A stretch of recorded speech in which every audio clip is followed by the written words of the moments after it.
Welcome to Salina Connected. I'm Greg Stevens. We have an important guest today that we're visiting with, and that's Jamie Doss, who is the county clerk for Saline County, Kansas. Jamie's been working in that office since 2011, Yes. and she grew up in Saline County, Missouri, which is halfway between Kansas City and Columbia, and Marshall County is the seat. So welcome, Jamie. Thank you. Thank you for having me.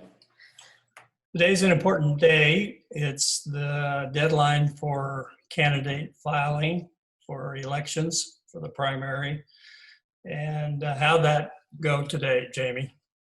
It was a busy day because it was a lot of candidates coming in, both for local offices as well as we were getting updates from the Secretary of State's office on state and national races. And then we also had precinct committee men and women that were coming in to file. And let's go over some of the candidates. Who do we have that has registered? And there's several different positions here. So let's, I guess, start with Senate and then House and then County Commission. Are they on the ballot? And Yes, we I don't have think two. City Commission is, or is it? No, that's next year. And then, so let's just go over those numbers and those races. Well, it looks like we have about 12 people, 11 or 12 people for the United States Senate representing Kansas. Did you want me to go over each one of those? Why don't you go through them quickly? We have Robert Leon Tillman, he's a Democrat. Brian Matlock, Republican. Steve Roberts, who's Republican. Gabriel Mark Robles, who's Republican. Roger Marshall, Republican. Bob Hamilton, who's Republican. Barbara Boyer, who's Democrat. David Allen Lindstrom, who's Republican. John L. Berman, Republican. John Miller, Republican. Lance Berland, Republican. Chris Kobach, Republican. And Derek C. Ellis, Republican. And that's our list just for the United States Senate in the primary. All right. So how about the local elections for state Senate and state House races? Well, real quick, I'm going to go through our United States House of Representatives. Okay. So we have first district is up this year as well, and there's six, I believe 6 or 7 there, which is Jerry Molstad, if I'm pronouncing that correct, is Republican. Bill Clifford, Republican. Christy Cobble Davis, Democrat. Michael Sotart, Republican. Callie Barnett, Democrat, and Tracy Mann, Republican. So that's our national races. Okay, and are any of those from Salina by any chance? Tracy Mann is from Salina. He's the only one in those 2 races from local. Okay. Okay, and then we have the Kansas State Senate. We are District 24 in Salina. We have 2 Republicans running in the primary. So we have Randall Hardy, who's Republican, and J.R. Clays, who's Republican. So JR is running against Randy Hardy Yes, for Senate. right. Okay. Well, And that's then- a bit of a big surprise announcement, isn't it? That was the surprise, yes. And then we have 3 Kansas House districts in Saline County. We are the 69th, 71st, and 108th district. So in the 69th district, we have 3 candidates. The Republican is Clark Sanders. He is in the 69th district. And we have 2 Democrats, Philip Black and Ryan Holmquist, that are running. In the 71st district, we have 2 Republicans and a Democrat. We have Diana Dirks, who's Republican, Stephen K. Howe, who is Republican, and Jeffrey A. Zamerslaw, who's Democrat, that are running for the 71st. All And right. then in the 108th district, we have Stephen Johnson, who's Republican. And Stephen has no opposition. No. Okay. The next state race we have is the State Board of Education. We are District 6. And the only candidate we have on the ballot is Dina L. Horst, who's Republican. Okay. Okay. For local offices, for county offices, we have 2 commission districts that are up. County Commissioner District 2 as well as Commissioner District 3.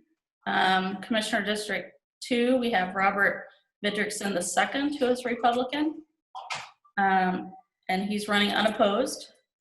The County Commission District 3, we have 2 Republicans there, Roger Sparks and Randy Duncan. And then the next race we have is County Clerk, which I'm running again, so Jamie Doss, Republican. County Treasurer is Jim Du Bois, he is Republican. Register of Deeds, Rebecca Seaman, Republican. County Attorney race, actually, Ellen will be retiring this year, so we have 2 Republicans running for that position, which is Jeff Ebel, who's Republican, and Brock Abbey, Republican. And then the last race we have for the primary is the sheriff, and that's Roger Solden running Republican. Okay. So mostly Republicans and Democrats. Are there any libertarians or unaffiliateds that you anticipate, or what's the deadline for them? Well, the libertarians, the primary election is actually a nominating election for just the Democratic and Republican parties. So that's the only thing that will be on our primary ballot on August 4th.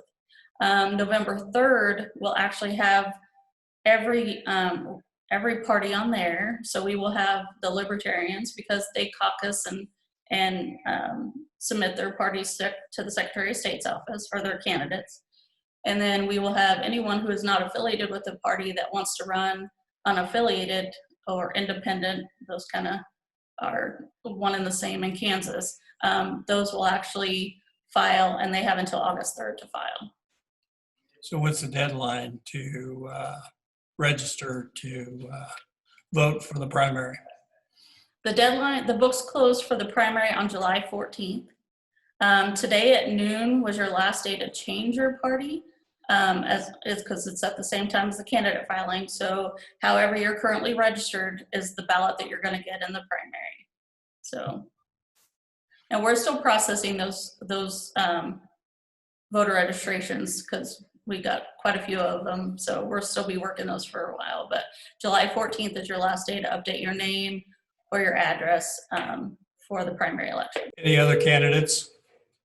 Nope, that's all of them. We do have all the precinct committee men and women, which is a good list. But those can all be found on our website. If you go to www.saline.org under the election office and the 2020 elections, you can find all of these candidates out there and look up their information as far as their contact information if you have questions for them directly.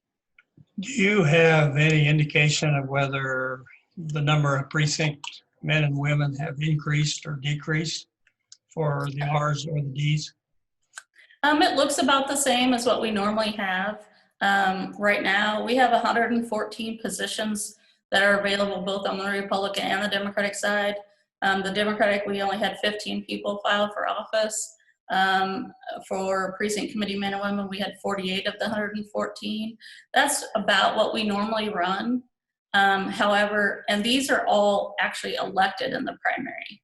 So these people will actually get their office, but you can write in, if you didn't file, you can write in the primary for them. So once again, there are 15 Democrats have registered for precinct positions, and Yes. this is men and women both. Mm-hmm. Yes. And 48 Republicans, or okay. So that's kind of like the minor leagues for the political parties, precinct. So it kind of gives you an idea of Right. trends. What are your expectations for the number of voters this year?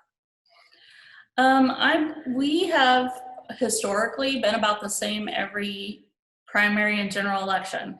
No matter how much we put out there, it seems to not change. The only thing that really changes is how they vote. So I have a feeling we're going to have a lot more vote by mail this year with the COVID-19 pandemic.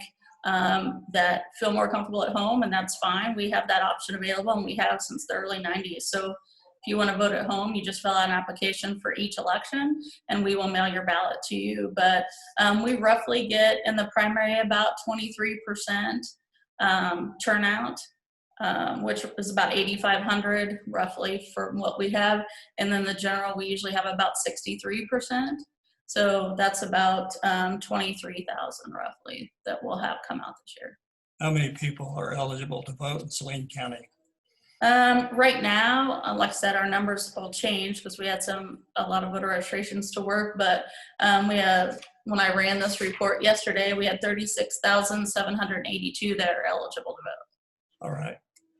So advance or voting by mail is a possibility. There's been some discussion about trying to limit that or maybe make that illegal. Any updates on that? I have not seen that. Kansas is actually one of the first states to have no excuse advance voting, which we've had since the early 90s. So that is just an option. That is not something that you have to do. That is something that you can choose to do. And you can fill out a form for one for each election. Now, if you have a disability or mobility issues or something that keeps you from either standing in line or getting out to the polls, you can actually fill out an application to get permanent advance, which will allow you to automatically get a ballot every election, which we have about 450 of those currently on our registration. But that's just an option. That's not something that you have to do. We will still have our early voting in our office. We will still have the polls open on election day. We might have a couple of those that might change, locations that might change, but those voters will get something in the mail that vote at those locations if we make changes, because we do currently vote in 2 nursing homes. So if I do that, they'll get something in the mail to let them know that their polling place will change. There are 4 different ways a person can vote. In other words, they can attend the precincts on election day. They can vote by mail. Mm-hmm. They can vote by advance voting. Yeah. Whether it's permanent advance voting or one-time advance voting. Mm-hmm. Yeah, and we'll have early voting, and we'll also have a Saturday voting, which I started last year. So that'll be, or 2 years ago, I guess. How many days in advance can people vote when they do advance voting? And how many days do we allow for advance voting in Kansas? Because I think I read somewhere where we're one of the counties with the lowest number of days possible for advance voting. Okay. In Kansas, registration is always 21 days prior. The close of registration is 21 days prior to the election. And then the mail begins 20 days before the election. We're still processing voter registration applications. So normally we start the following Monday after the books close. So we have a little over 2 weeks prior to the election that we vote in our office. And I also opened up for Saturday voting for people who don't have time to either get away from work or work out of town or whatever. They can come in and vote on that Saturday as well. So we have about 14 days that we have voting. And Jamie, there are several states or several counties that allow for 20 days doing that. Mm-hmm. So it'd be nice. Yes. That's up to each county clerk. But the last day that you have to open up advance voting in the office, you can only do it for 1 week. But I don't choose to do that. But I want to make sure that all of our books and all of our voter registrations are updated when somebody walks in to vote that day, so that there's not, they don't have to vote provisional, and we still haven't made it to their voter registration to update it. So we just do it on that Monday, keep that same date every time. So how many of the different precincts have sites where you can vote? We have we have 31 polling locations. But, you know, we have some places that have multiple precincts within those locations. And how are volunteers, I think you pay people to help on election day at the precincts. How's Yes. that been turning out? We sent a letter out to all of our current election workers asking them if they wanted to vote this year. So we've gotten a lot of feedback from that. Some of them aren't comfortable working this year with the pandemic going on. So we're reaching out and trying to find other avenues to get election workers to come on board. We can have people who live in Saline County or young adults that are 16 and 17 years of age also work at the polls. And we do training. So we'd appreciate anyone who is wanting to help or learn more about the process to get a hold of our office. And we can get them on a list and reach out to them and get them at the polls so they can learn and help with that. And so yeah, anyone who wants to call, just call our office at 785-309-5820. One thing we haven't talked about is special questions on the ballot. There's usually one or two on there. What do you foresee as other issues for Saline County voters to consider in this coming election? There was some in legislation that was a possibility for the August primary. I think with the legislature and them being gone with the pandemic and not doing that, I don't think we're going to have anything in the August. I haven't heard anything on the November as of yet, so there's still time for that. But currently, we don't have anything on either ballot. Locally. Are there any local? I haven't heard anything. Nothing yet. Okay. A few years ago, one of the important issues was related to voting machines. And Saline County did purchase some new equipment. Can you give us an update on how the new equipment's been working out? Yes, actually that was one of the first things that I did when I came into office was get new equipment, which I'm really excited about. I think it's worked really well.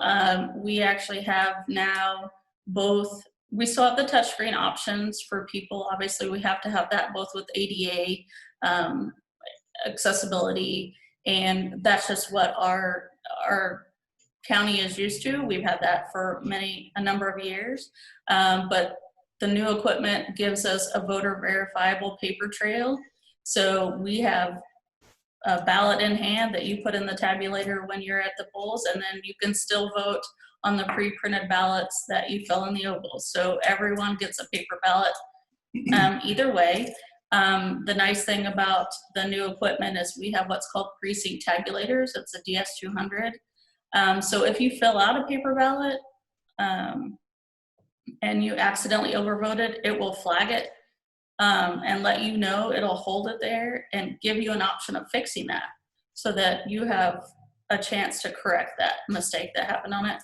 The touchscreens don't allow you to overvote, so we don't have that issue on those, but it gives you kind of a triple check on your ballot when you're at the polls using the new equipment. So it's worked great, and we program our own here locally, so none of our media or anything has a third party that's touching it.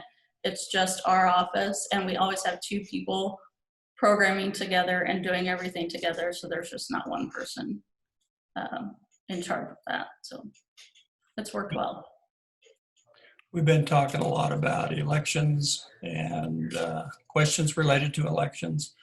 In your position as county clerk, obviously that's one of the responsibilities. What other responsibilities does a county clerk have? Well, actually, we're mentioned 992 times in Kansas statute. So we have quite a few. Some Obviously, we don't do every day, some that we do. One of the things that we're working on right now, and actually I did when I was deputy county clerk previous to the county clerk, was we also work with all of the taxing entities and work with their budgets and send out valuations to them so that they get, like the library, all of the cities, fire districts, send their valuations to them so they can work on their budgets. And then we accept their budgets and we calculate the mill levy based on a calculation set by the state. So we also do and generate the tax rolls. So that's another huge thing that we do in our office, and it's and all of that kind of happens about the same time. So it's I like it, but it's a lot of work. But I have good staff, and so it works out well. And I noticed that you attend quite a few of the county commission meetings. Mm-hmm. Yeah. County commission minutes is in statute. The clerk is the minute taker for the commission. So we do that. So either myself, or my deputy are always at the meeting. So yeah. So we've covered quite a bit of territory, Jamie. What other issues that we haven't covered would you want to make a comment on? I just kind of want to go over a few things.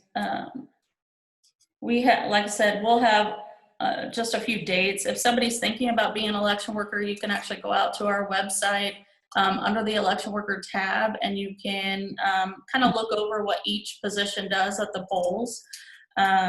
It's a long day, but I think it'll be a lot of fun. We do have some late night voter registration. So July 13th and 14th will be in the office until 8 o'clock on those days for people who need to come in and register to vote. And then Monday, July 20th is when our advance in the office begins. But the applications that people got in the mail that I sent out giving the information, we will mail out our first batch of ballots on July 15th. So they'll want to look for their ballots about that time. And if they don't receive them within a few days, to give us a call, because they do go to Wichita, so it takes a little bit to get them there. So unaffiliated voters, that's another thing that I want to make sure people understand, is they're not currently with a party. So they have on election day, if they go out to the polls, they have to affiliate that day to get a Republican and Democratic ballot. That rule is set by the parties, and it's called a closed primary. So they have to actually affiliate with one of those to get their ballot on election day. So they'll need to be able to do that if they want to vote at that time. So, and our calendar is on our website too. So if someone kind of wants to go over those dates, it's on our 2020 elections page. All right.